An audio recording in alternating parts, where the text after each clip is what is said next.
and welcome to DFS Coach Talk. It is Sunday, October 4th, 2020. I am Andrew Hansen alongside Shane Caldwell, and we're back for some more NFL action. It's the Primetime Slate. Primetime. Like, that's right. We're going to cover the Sunday night game and the Monday night game to help you build your two-game slate lineups. And you can also use this information to build out your showdown lineups. Shane, I feel like I haven't seen you in a while. Oh, wait, I did just see you for the main slate video, but now we're going for the primetime video. How are you feeling?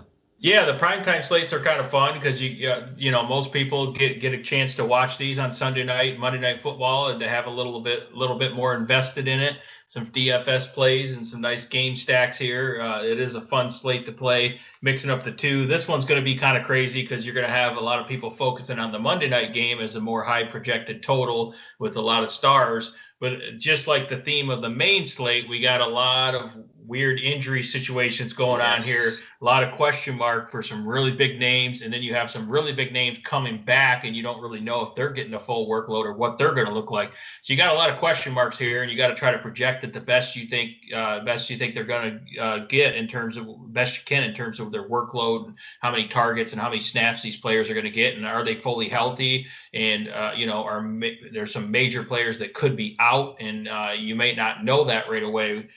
So you're going to have to really focus on that late swap strategy here as well if you go into that Monday night game. That's right.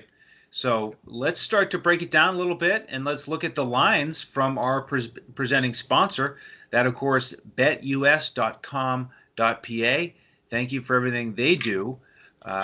You can use the promo code CoachTalk and get a 125% match with your first deposit over there. So we highly encourage that.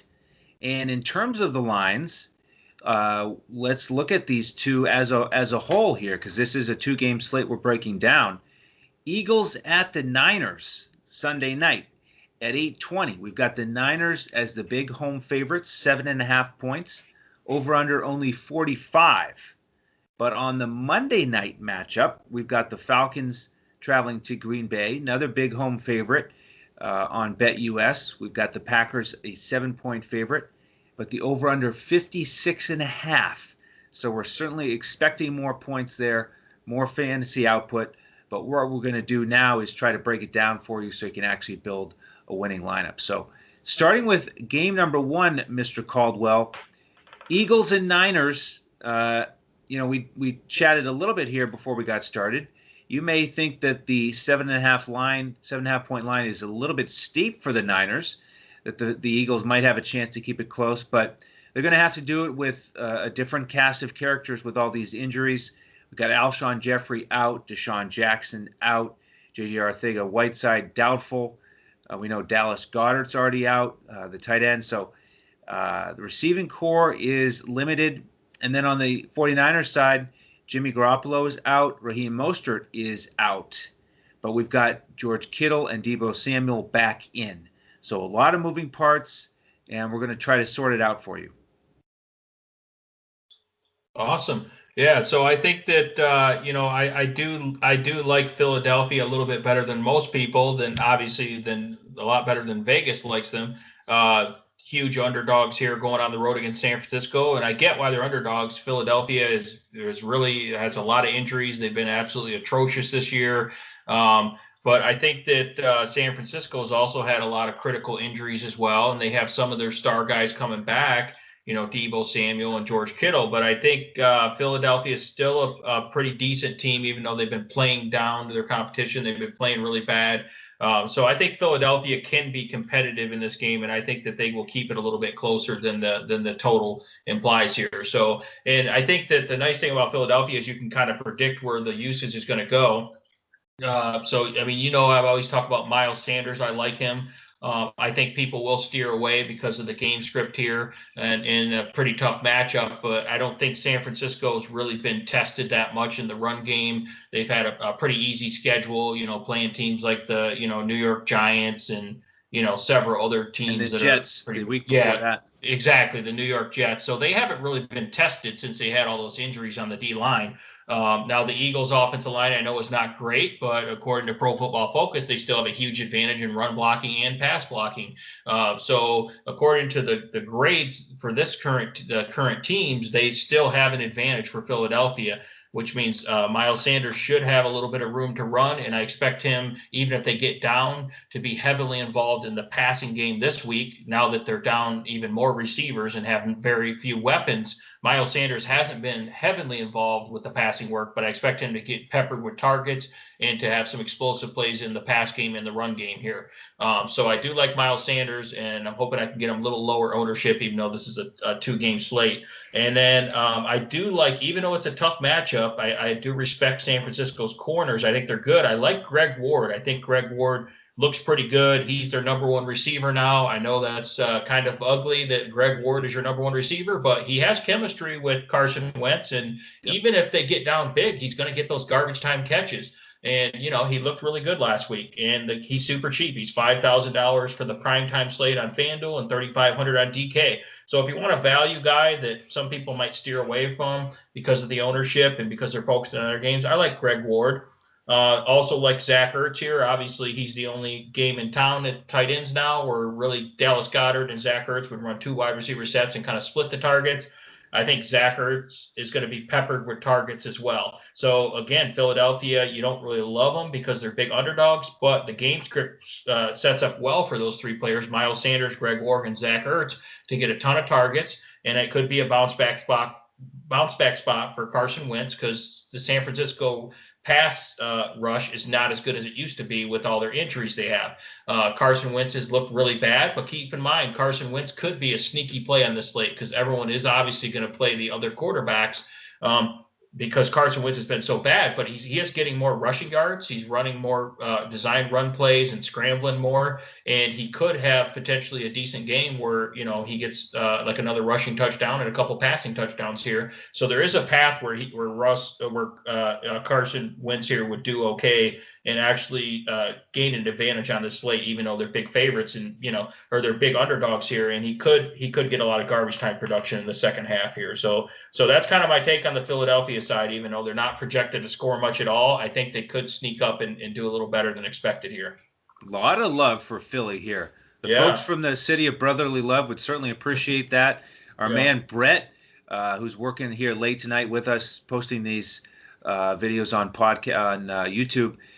He would love that as well. So he's hoping that I'm right here, even though I'm going against the grain, because my take on the Eagles is very contrarian for what this game is projected to be. But I think that they're not as bad as they have been. I think they're a little bit better than that, and I don't think San Francisco is that great either right now. So. Well, I mean, San Francisco certainly dealing with a bunch of injuries, but I have more faith in San Francisco here. I'm a little bit concerned about the Eagles. But it wouldn't shock me if they keep it close. I agree with you. Wentz and Ward have a nice chemistry, and you need to get a guy like Greg Ward on a 2-game slate in here if you want to pay up at quarterback and get some of these other studs in here.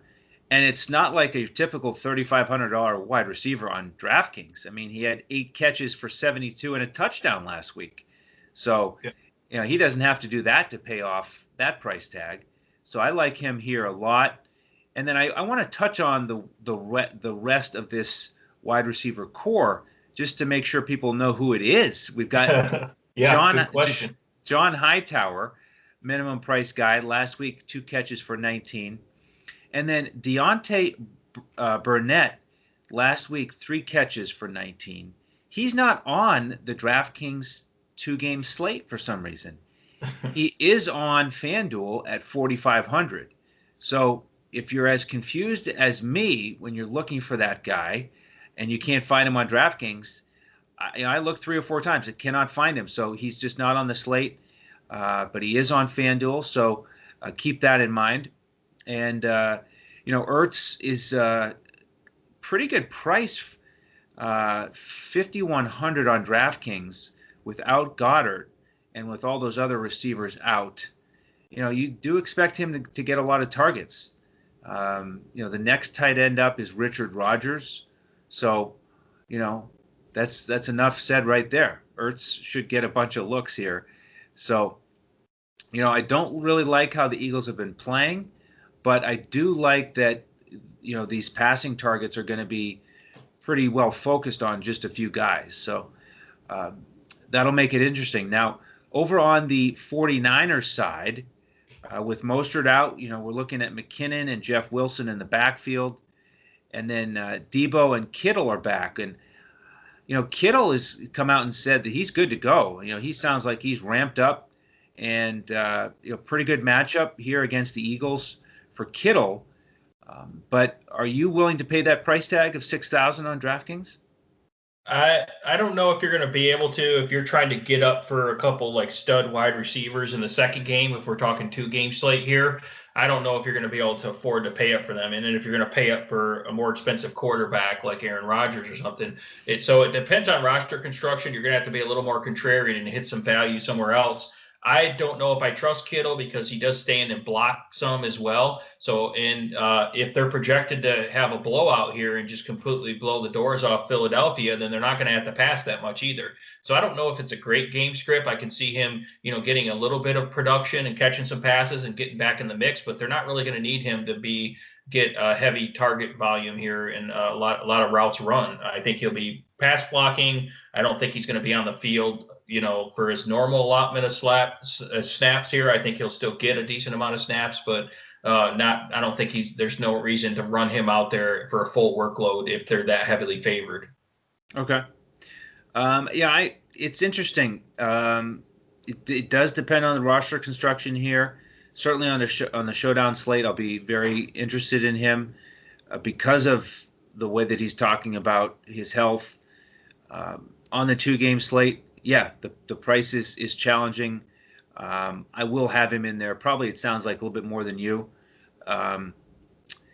Just thinking about that matchup, we saw what Higbee did to the Eagles for the Rams a couple weeks ago. So I like that matchup. And Debo's a nice price too at $4,300. This is kind of a fun slate, the 2-game slate for pricing on DraftKings. There's a guy you could turn to. My man Kendrick Bourne, probably not going to be the guy we look to now with Samuel back and Brandon Ayuk in the mix as well. Yeah, I kind of like Brandon Ayuk probably the best. I'm not sure if Deebo Samuel is going to get a full workload again. A little worried about him coming back from a foot injury. So I think he'll slowly be worked in there. He's certainly the most talented wide receiver, but Brandon Ayuk has really good chemistry with Nick Mullins, and he's an ascending player and had a really good game last week. And he's going to be in a good matchup here. He should mostly avoid Darius Slade coverage and be able to have a good matchup against the Eagles secondary. So I like Brandon Ayuk here as an explosive, young, athletic type player, good run after the catch guy, really good athlete. So I like him in this offense. And I guess the question is, if you had to choose one San Francisco running back, because, a lot of people are going to want to get a share of this San Francisco running back, this backfield, just because it's a great run game scheme, and they get their guys involved in the passing game too, their running backs. What are you thinking, McKinnon or Wilson here? I think I'm going to lean McKinnon. This isn't a great matchup. Eagles only giving up 106 yards per game on the ground. So it's not like, Jeff Wilson's going to come in there and pound it a bunch and score multiple touchdowns. So I like McKinnon here. He got 14 carries last week, also caught 3 balls. So I'd pay up there. Only 800 difference on DraftKings. Yeah, I agree with you. I think McKinnon is more explosive in space and can get more involved in the passing game and can have the potential to break off a couple long runs here as well.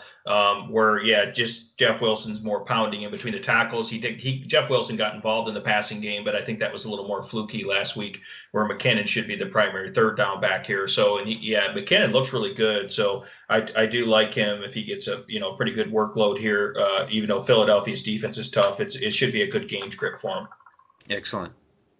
All right. Well, before we get to game 2, just want to take a quick moment and hear from our partners at BetUS.com.pa. Wake up, sports bettors. Sports are in high gear at BetUS.com, so put down the beer and make every sporting event more exciting by putting stakes on the line at BetUS. Earn bragging rights over your friends as you rake in the cash from each week's betting action. But don't settle for any other book. Choose America's favorite sports book with over 25 trusted years in the industry, BetUS. You need a sports book with integrity and longevity, but more importantly, you need a sports book that pays. BetUS has your game with action on football, baseball, basketball, MMA, golf, horse racing, and even esports. No other sportsbook welcomes newcomers like BetUS with their jaw-dropping sign-up bonuses. Sign up now with promo code CoachTalk for 125% sign-up bonus up to $2,000. The best in the biz. Now you have the best book in the business with the best DFS provider in the business, Coach Talk. Create your account to make point spread bets, futures bets, prop bets, entertainment bets, live bets, and more. No other sportsbook is as committed to their members as BetUS. Sign up now and get in on the winning side of the ball. Okay, welcome back. Make sure to use that promo code CoachTalk. And thank you again to our partners at BetUS. In terms of game number 2, Shane, looking at the BetUS line, again, Packers, the 7-point favorites. And this is where the over-under gets exciting. It's 56.5. And we do have some news with the pass catchers here. On the Atlanta side, looks like everyone's going to go. Julio, Ridley, and Gage have all been on the injury report, but looks like they'll suit up. We are recording this here early on Sunday morning, so plenty of time for that to change. And then on the Packers side, we've got Allen Lazard out, which is pretty big news because in that last game, when Davante Adams didn't play, Lazard caught 6 for 146. So he's out. Davante Adams is back in. And this is an awesome matchup for the Packers passing game. The Falcons just get gashed through the air. So Aaron Rodgers looking to slice and dice. But, the targets are just not that exciting, other than Adams. Marquez Valdes-Scantling just is a guy that you can't really trust. Last week with Davante out, he only caught 1 for 5 yards. So, I'd like to start here on game number 2, talking about this Packers passing game. Do you want to use Rodgers? Are you going to pair him up with Adams? And is there anyone else out there that you can trust? Yeah, I mean, you certainly, I like Aaron Rodgers here. Matt Ryan didn't look great last week when we talk about the Atlanta side. So Green Bay's a pretty tough defense against the pass. You can probably run against them more than pass. So, yeah, I definitely think Aaron Rodgers, obviously the best matchup, has the best weapons, and he's got his guy Davante Adams back. So, yeah, so I think the Aaron Rodgers to Davante Adams is kind of like almost like a mandatory stack here that you start all your lineups with. I know they're very expensive, so you're going to have to find some value. I don't really mind Marquez Valdes-Scantling, even though he's been super disappointing. I mean, some of those targets got to go to him, the Allen Lazard and other guys were getting. So with Allen Lazard out, I'm fine going to Marquez Valdes-Scantling. Aaron Rodgers has taken some deep shots to him. I know he's missed quite a few of them, but eventually he's going to connect with them. And if there's any game that he's going to connect with one of those deep shots, it's this game against Atlanta, against a weak secondary. And if they're going to pay a lot of attention to Davante Adams, because they're going to have to, then I think Valdes-Scantling might be able to take advantage of that one-on-one matchup. I know he's played really bad this year, but I think he's still got pretty good chemistry with Rodgers, and he's still a very talented, very explosive player with that speed he has. So he's the type of player that can break out, and for a cheap price, I think he's worth playing, because we're pretty much talking about mostly GPP plays. You're not grinding out a lot of cash plays with these showdown slates and primetime slates. So Marquez Valdes-Scantling, to me, is the perfect GPP play, because he does have high upside and he has been disappointing lately. So that's the type of guy I like to get in here, and he's in a great position. So you can get exposure to this Packers high total at a very low price. And, I think he's going to be good for that. And Aaron Jones also gets a lot of slots, lines up as a wide receiver, and gets a lot of catches out of the backfield. Atlanta's, known for not being good at covering running backs out of the backfield. So Aaron Jones would be explosive. He can gash them in the run game and the pass game here. I know he might not get quite as many targets with Devontae Adams back, but I love Aaron Jones. And if you think Devontae Adams and Aaron Rodgers are going to move the ball better with their having their star receiver back, that means more red zone looks for Aaron Jones to be able to get touchdowns. And you know the type of high ceiling he has. So I like him in this game as well. And I already know who. Before you go any further, I just realized, it just dawned on me. I mean, this is like the perfect 2-game primetime slate for you. Your boys are here. Miles Sanders, you absolutely love, and Aaron Jones. I mean, those are like your two favorite running backs in terms of fantasy. Yeah. I mean, could you get more excited than this? Well, yeah, if I can fit them all in the lineup, I'm good with that. Yeah, I do like those guys. The only thing I don't like about Aaron Jones is the fact that Williams, the other running back for Green Bay, has looked pretty good, and he gets some production in there as well. So you just never know when he's going to come in and vulture it. But for the most part, they're gonna get Aaron Jones involved and exploit this week Atlanta defense here. So now I know the sneaky player that you like from Green Bay, because I know what the strategy you like to use here. So you want to talk about the guy that you like, because I know who it is. Tanyan? Oh yeah, I knew it. Yeah. I like Tanyan. Yeah, he's certainly in the mix. I certainly made a note for him. Good 2 tight ends, great way to go here on a 2-game slate or on a showdown slate, depending on the matchups, of course. So you could look there, because I don't really trust MVS, but I agree with you. He is a great GPP play. So I'll have him in some lineups as well.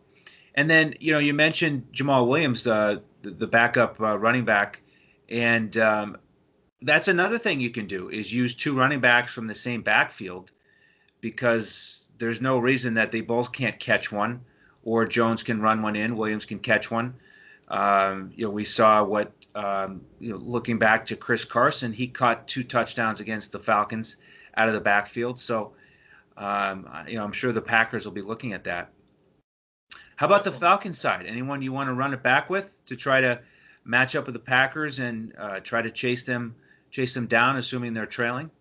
Yeah, I mean, I like Julio Jones probably better than Calvin Ridley. They're both banged up, but Julio Jones had a week off to rest his hamstring, so he should be able to be healthier and more explosive and back to his original self, where he's a dominant force in the pass game here. So I do like him, and he should get better coverage against King, the outside corner, and mostly avoid Jair Alexander, who I view as pretty much a shutdown corner, borderline shutdown corner for Green Bay. I think Jair Alexander will be primarily lined up against Calvin Ridley. And even though Calvin Ridley is elite and he's one of the best receivers in the game, I think Jair Alexander can make it a little more difficult for him and limit his upside for Calvin Ridley. So that's why I like Julio Jones, and I like the fact that Julio Jones has been out a week and people maybe are not thinking about him because they're thinking about paying up for these other guys. So yeah, I don't know. I haven't really crunched a lot of lineups with this slate, so I don't know if I can fit Julio Jones and Devontae Adams, but I would like to if I could. I'd like to have both star receivers there and fade Calvin Ridley because of the matchup.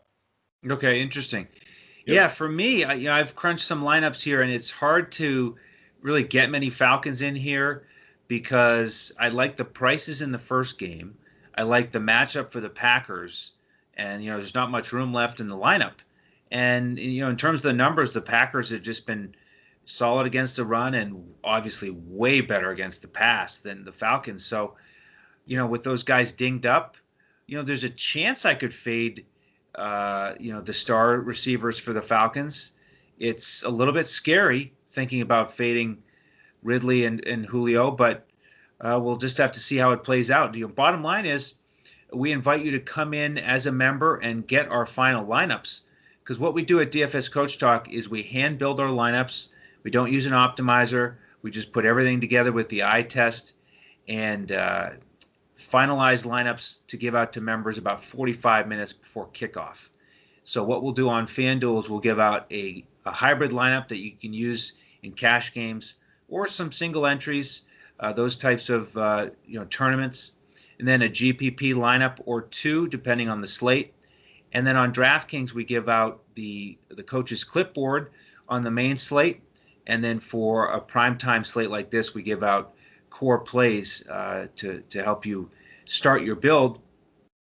So we invite you to grab one of our memberships. You can do that at dfscoachtalk.com. Pick up a week membership, give us a try. We'll get you right into our Discord and get these lineups for you before the kickoff. And again, Shane is fired up for this one with his 2 favorite running backs. Awesome. Yeah, I'm loving it. Now here's a sneaky running back.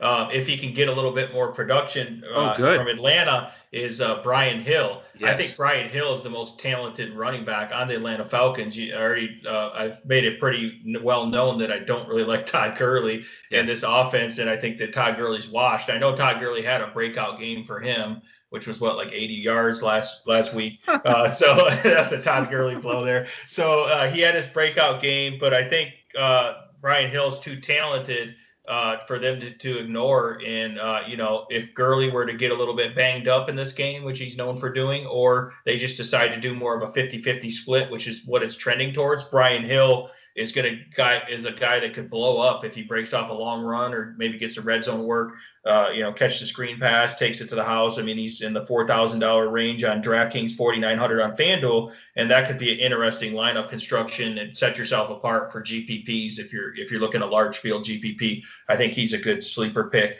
And then I think you really can't forget about Hayden Hurst. I think he's pretty cheap and explosive at the tight end position, and also Russell Gage, their slot wide receivers, has great chemistry with Matt Ryan as well, and I think he's a great play here as well. And he should avoid the elite coverage from Jair Alexander as well for Green Bay. So that's kind of the guys that I'm looking at. I know they're hard to fit in those Atlanta guys as well, but if you want to get a little bit different, those are a couple guys you can look at and get exposure to this higher scoring game here. Nice, I like it. Thanks for adding those potential value plays. And if you want to interact with Shane a little bit, talk about those running backs that he likes and the ones that he doesn't like Gurley. You can find Shane on Twitter at DET Sports Shane. You can find me on Twitter at Language Olympic. You can find our fearless leader, the coach, at JOESARVADI, and follow all of us at DFS Coach Talk. In terms of YouTube, if you could give us a like, that would be much appreciated. And hit the subscribe button so you know when our podcasts post. We're now doing 4 NFL podcasts per week, so you want to be ready for those. And we're continuing to do basketball podcasts before every NBA Finals game. Still time to check that out on Sunday before Game 3. And PGA podcast once a week. So that's the general story here at DFS Coach Talk. In terms of our presenting sponsor, again, that's betus.com.pa. Thank you very much to them. Our charity of choice here, mambaon3.org, mambaontree.org. And again, in terms of our upcoming podcasts, NBA Finals Game 3 is available on YouTube and wherever podcasts can be heard.